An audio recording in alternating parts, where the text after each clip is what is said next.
The premier event for infection prevention and control is coming to San Antonio this June. APIC's annual conference brings you the latest research, innovative products, and practical knowledge to help you prevent infection.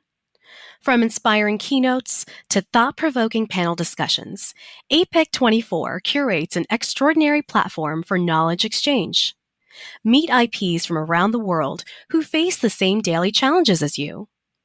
If you work in infection prevention and control, you don't want to miss this event. Learn more and register to join us in person or virtually at annual.apic.org.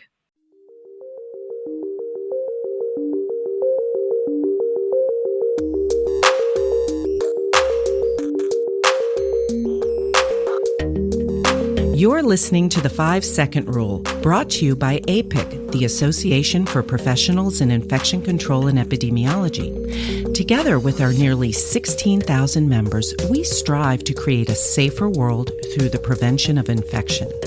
Join us while we talk to infection preventionists and other experts to learn the truth about some common myths related to the risk of infection and to get tips to keep yourself and the people around you safe from infection.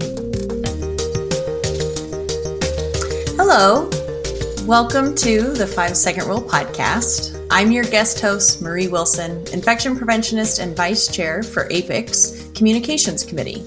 I use she, her pronouns, and I'm honored to be here in your ears for a short time.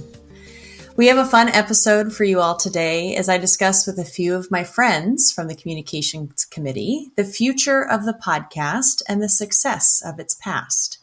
Allow me to introduce, as I do, please share your pronouns and a bit about how you became an infection preventionist. So first, we have current committee chair, Beth Wallace.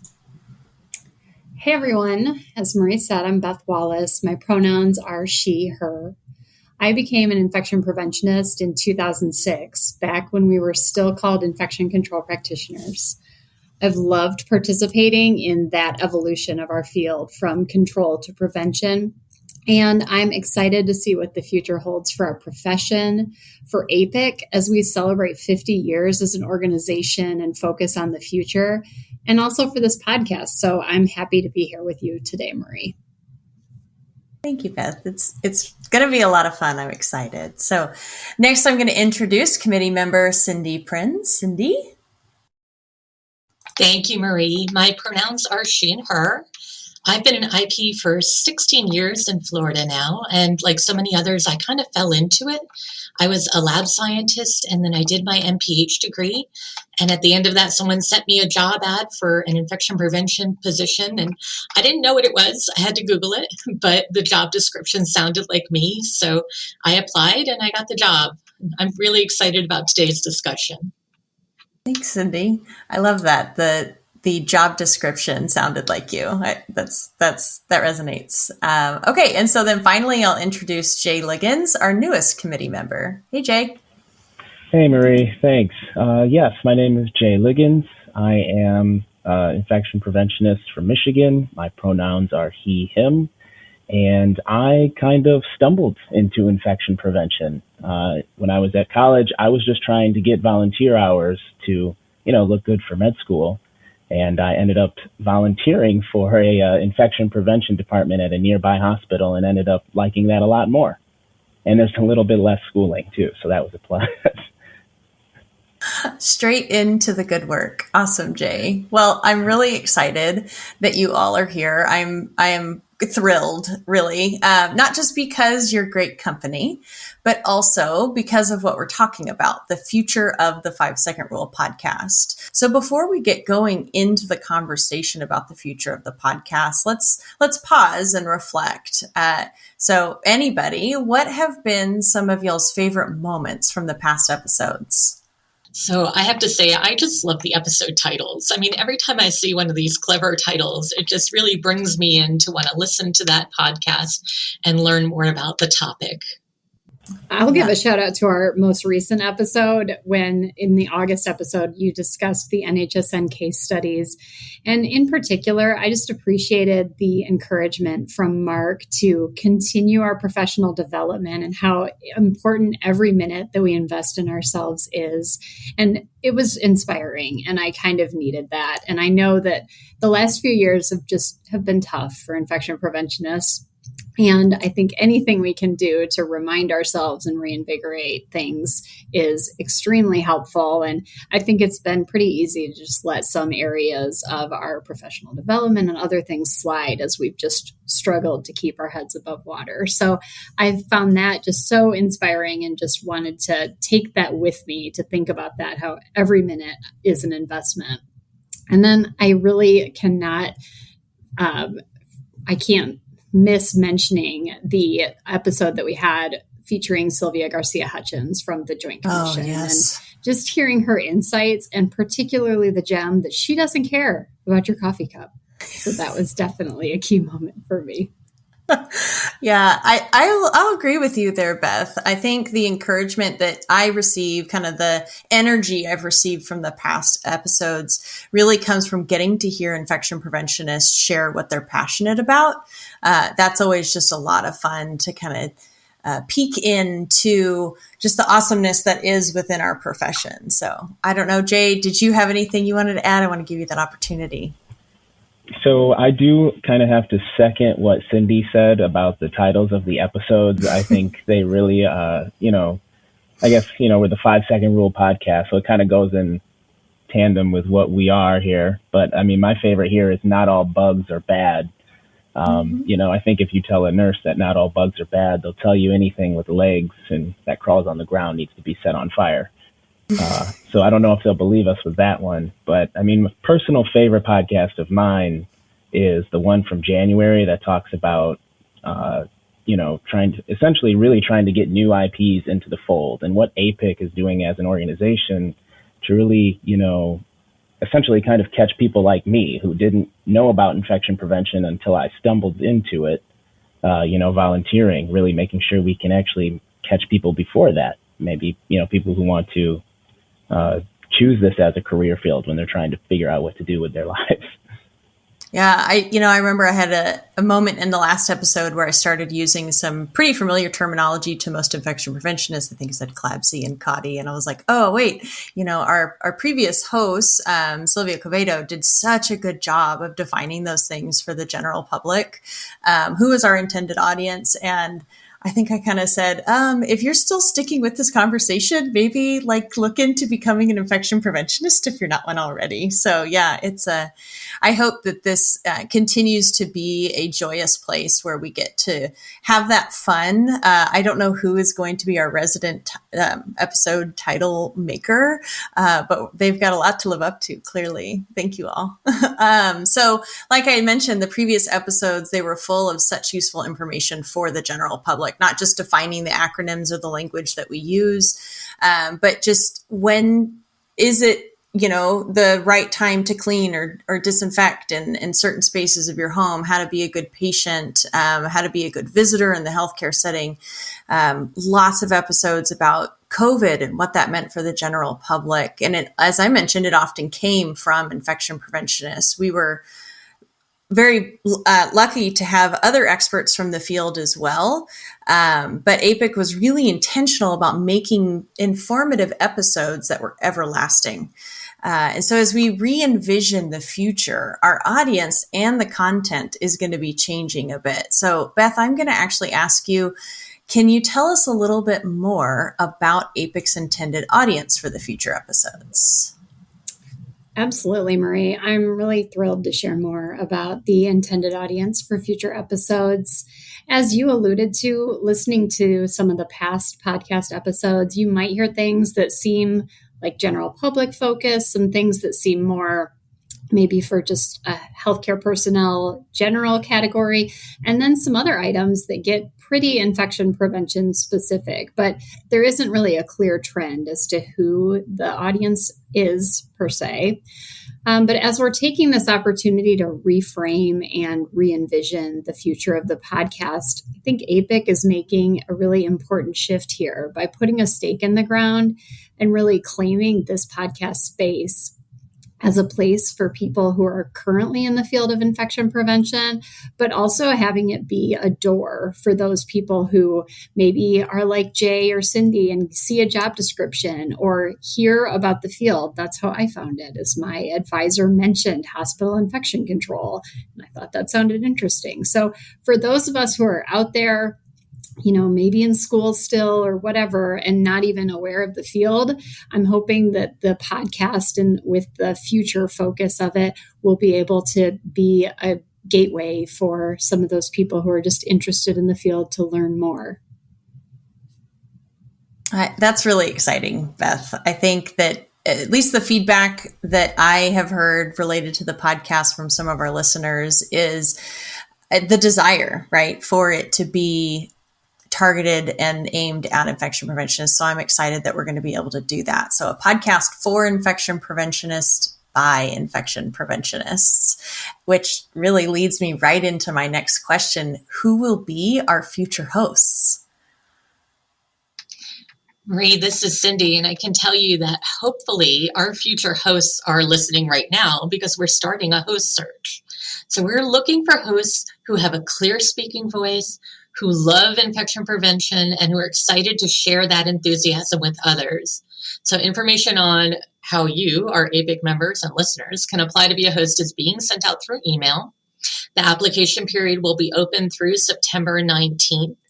Please give yourself a little bit of time because we have some homework for you to audition to be a host. It's not difficult though, so don't be intimidated. Please apply, and we're really looking forward to your applications. Well, that's a really exciting opportunity for a couple of members. I'm sure if you don't see it in your emails, you can also check APIC's social profiles on APIC, at APIC, on Twitter.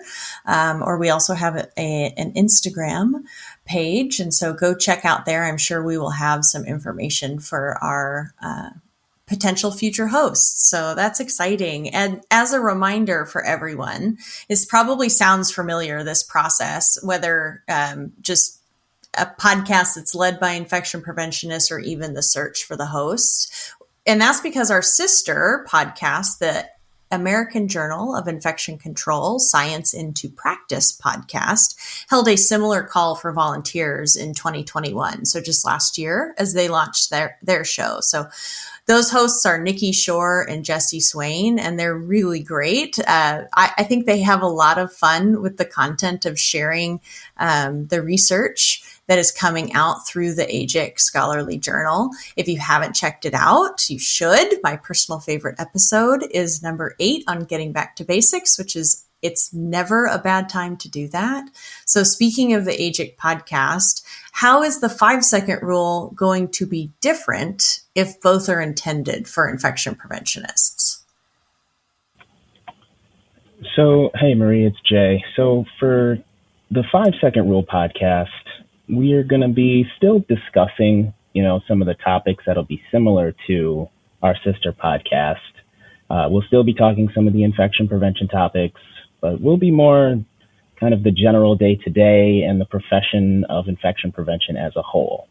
We'll still be talking about some topics like our surveillance that we just talked about in our last month's podcast. I think next month is also going to be an environment of care-based podcast. So, those topics. We are also celebrating our 50-year anniversary for APIC, so we'll be discussing that as well. This podcast as a whole will be a little less sciencey and more what volume does my phone need to be to hear the 1 a.m. page, and the answer for that is all the way up, and I hope we can still hear it. Oh, I'm so familiar with that panic, like wake up at 2:20. Oh my gosh, did I take it off of silent? That's great. So the real panic is wondering how many minutes went off between the initial page and this page sound that you heard.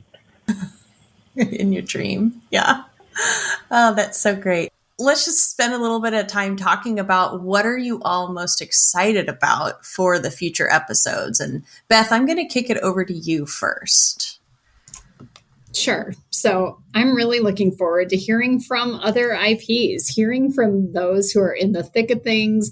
And like Cindy said earlier, hearing the passion, hearing the enthusiasm of our infection preventionists.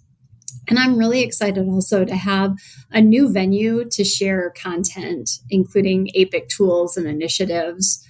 Going forward, I think we're going to include a regular segment in the 5 Second Rule podcast that we've aptly named Viral Content, which will help highlight items from APIC's e-news, the Action e-list, and prevention strategists.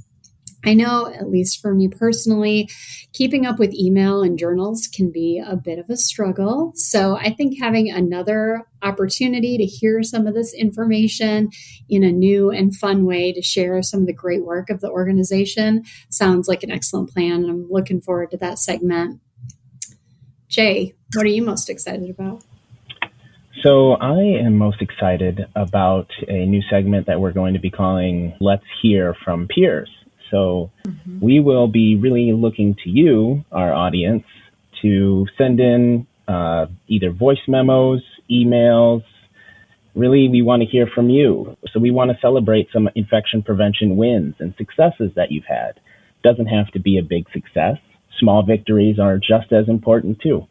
We're also thinking about opening up a story or a box to include a story in terms of, what happens at Friday on 4:30 p.m. as we start our car. We all get those pages. They're usually never good. They may involve the surgical services department and instruments that, a flood might be involved. These are my 4:30 Friday p.m. stories here, and I'm sure I'm not the only one. It'll be nice to know that we're not alone, right? I'm sitting over here giggling because yes, we all have the Friday at 4. Like, guys, if you're new to infection prevention, I'm going to let you in on a little secret. Leave by 4 p.m. on Friday. And if you're on call, I'm sorry. Cindy, what are you looking forward to? Well, we as infection preventionists have had a lot thrown at us in the past couple of years, COVID and monkeypox and lots of other things as well. So we know how important it is for IPs to stay up to date on the latest news in the field. We're going to dedicate an episode to emerging issues in infection prevention. That's an important topic as we tackle more and more new and interesting situations. I'll call them interesting. Going to stay positive here.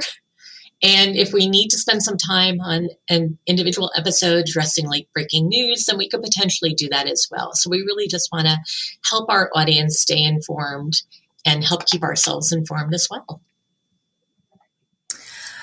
Cindy, that reminded me, talking about viral content, giving people the news they need to know. There was a session at APIC conference in Indianapolis that was about monkeypox. It has now been made open access. I'm really excited about all the little segments.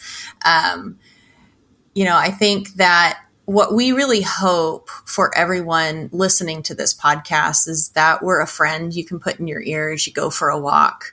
I know that I spent a lot of the beginning of the pandemic walking through the various meetings where you've got to be on, you've got to hear what's going on, but maybe you're not the one leading it. And that was really, I think, therapeutic for me. And as the pandemic has transitioned and, my work has transitioned a bit more, I'm not out walking as much. And so I'm excited to use this as an excuse. A little professional development time where I pop the podcast into my ears. Maybe I partner it with the APIC podcast so I get some scholarly learning as well. Before we get to the last two questions, I'll set these up for the listeners. Actually, this is going to be another regularly occurring part of our podcast. The Communications Committee enjoyed the idea of asking our guests the same two questions at the end of every episode, a fun unofficial experiment, if you will. This is not IR IRB approved. So I'll ask the same 2 questions for you all. We'll start with the first one. And I'm going to begin with Beth, and then we'll go to Jay and Cindy. So what's something you've learned about yourself as an infection preventionist that you didn't know 3 years ago? This is such a good question, and it's really thought-provoking, and there are so many directions that I could go with it. But I think what I'm going to go with is that I would say I'm better at making decisions than I would have given myself credit for 3 years ago. Throughout the course of the pandemic, there have been a lot of really hard decisions that have needed to be made in a timely manner, always with less data than I would prefer, and often with a couple options that I didn't like either option. And those decisions were excruciating. But I remember there were a couple of key tenets that my medical director and I were always playing out with each other when we were trying to make these decisions. And that was, protecting the staff, preserving the PPE in those first days when we didn't have PPE hardly. And so, we kept those 2 as our standard, and we would ask each other and ourselves those questions and then move forward with the best option. And, I would not say that we made perfect decisions, but I'm proud of the decisions that we made in the situations that we were in. Oh, wow, Beth, that's so beautiful. Wow. Thank you so much for sharing that. Okay, Jay? Over the past few years, especially kind of like Beth alluded to, I think everyone, here recording the podcast, everyone listening to the podcasts that was in healthcare in any way or form. Past 3 years, I think everybody learned a little bit of something about themselves. It's been definitely a trialing 3 years to be in healthcare. For me personally, I learned that I needed to be patient with myself.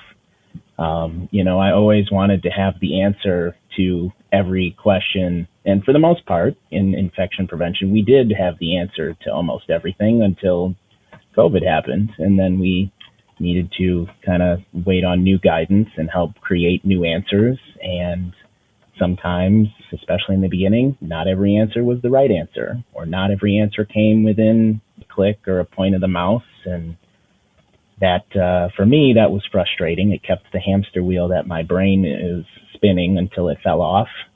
But really just taking a moment to assess the situation and be patient with myself and figure out to make sure that whatever we're doing, making sure we're keeping patients safe and staff safe.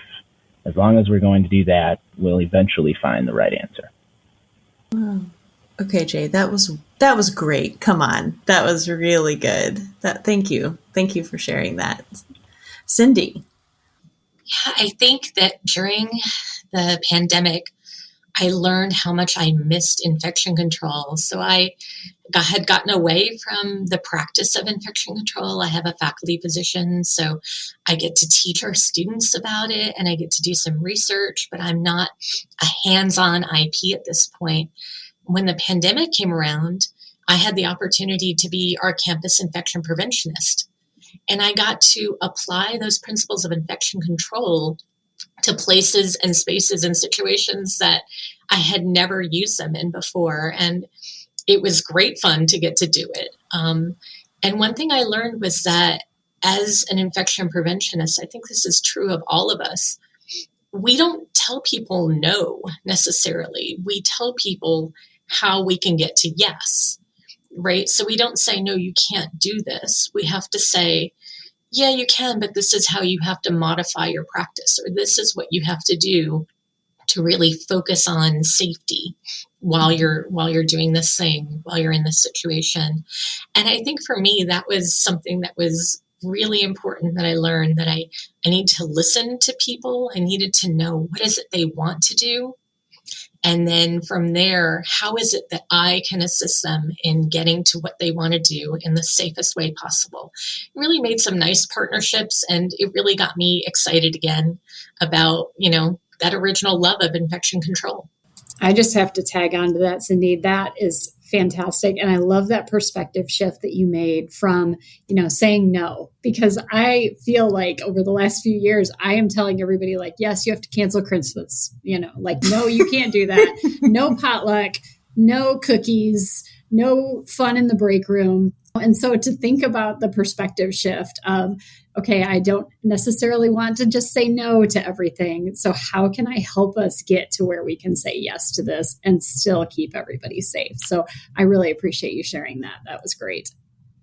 Yeah, absolutely. And I think, honestly, that came from someone that I work with who early in the pandemic said, we need something for students to do. We need a movie night. And my first instinct was to be like, no, we can't do that. We need everyone to be separate. And she said, if we don't give them a movie night, they're going to go out to the bars. And she was completely correct. And we needed to do things, make opportunities for our students to enjoy themselves, to gather together, to be social the way they are. Without, forcing them off of campus to do it in unsafe ways. One of my favorite public health colleagues, every question I think I've ever asked her is always, well, it depends. And that's what really resonates there with what you're saying, Cindy. So, wow, you guys, those were really strong responses. First time, like right out the gate, asking that question. So I appreciate you all reflecting. Marie, have you learned anything about yourself as an infection preventionist over the last 3 years? I actually left my organization I started the pandemic in about halfway through. And I knew it's never a good time to leave, especially in the middle of the pandemic. But I knew it was okay because my mission there was to avoid the experience I had when I was a bedside nurse there. I remember actually when I applied for the infection preventionist job there of the program I eventually went to manage, I really didn't know what it was. I had actually sat on the CAUTI task force and as a nurse, and I really still didn't understand what the infection prevention department did. They really fell in my head as regulatory, the people in suits, watching us wash our hands. I was one of those people. The people who say no. The people who say no. And as I got into my role as an infection preventionist, I was like, no, we can do this differently here. And when I left, the nursing engagement and knowledge and proficiency in infection prevention was something I was extremely proud of. And so that to me is what I've learned, is that it continues to be about the front line and the end user and the patient, and ultimately what is their experience and what is their greatest capacity and what can I do to bolster that. And so I've learned my mission, I guess, as an infection preventionist. So thanks, wow. Beth. Okay, so then the second question is, what are you looking forward to in infection prevention? And we're going to go back to Jay. So I am looking forward to the future. I think you even stated one of your favorite episodes was Back to Basics of our sister podcast. And essentially that's kind of what we're doing now for infection prevention moving forward, is going back to basics. What do they say? It's 2 steps back and 3 steps forward, or 1 step back, 2 steps forward. It's something along those lines. So I'm looking forward to our slingshot forward as a profession. And I think the pandemic brought a new focus to this field that might not have been there beforehand. I think one of the past podcasts on the 5-second rule talked about how infection preventionists are in more than just healthcare settings now. The January podcast talked about them being on movie sets and cruise lines. I think even a microbrewery had an infection preventionist. So I'm definitely looking forward to the future. Thanks, Jay. I love that imagery of the slingshot. That's really nice. All right, Cindy, what are you looking forward to? Well, I'm going to nerd out a bit, but that's okay because I think we're all kind of nerds at heart. So hopefully, totally good company. Totally. Okay, Yep. good. All nerds here. So I'm actually really excited about artificial intelligence right now, or AI. These are things like machine learning, things that has potential applications in infection control, because this can bring opportunities to better identify risk factors for infections, to help detect and control outbreaks, to make surveillance more efficient, and lots of other applications as well. And so it's going to be really interesting to see how it affects the actual practice of infection control as people learn how to use this and apply it within the field over maybe the next decade or so. And hopefully this doesn't mean the machines are replacing us, but hopefully the machines are going to make our jobs easier and more efficient. Yeah, I think I'm not going to even pretend like I speak for everyone, but there's plenty of work to go around. So if the machines want to help out a little bit, I'll take it. Maybe they could take the 4:30 call on Friday too. Who knows? With our luck, that's not how it will work. Jay, don't burst my bubble. All right, Beth, what are you looking forward to? Well, I think it's my turn to say I have to follow that because Cindy's answer was really great. So I kind of want to say what Cindy said, but really what I'm thinking about when I think about the future is I'm just looking forward to seeing this profession continue to grow and really evolve. I mean, we're still in COVID-19. We're still emerging from the pandemic. Hopefully we're emerging. I think infection prevention and healthcare in general are going through a really drastic and rapid change process right now. And I can't tell you what the future looks like, but I'm excited to see. And as we've mentioned a couple times in this podcast, APIC is celebrating their 50-year milestone this year. And I think that's really the timing of that is just really neat.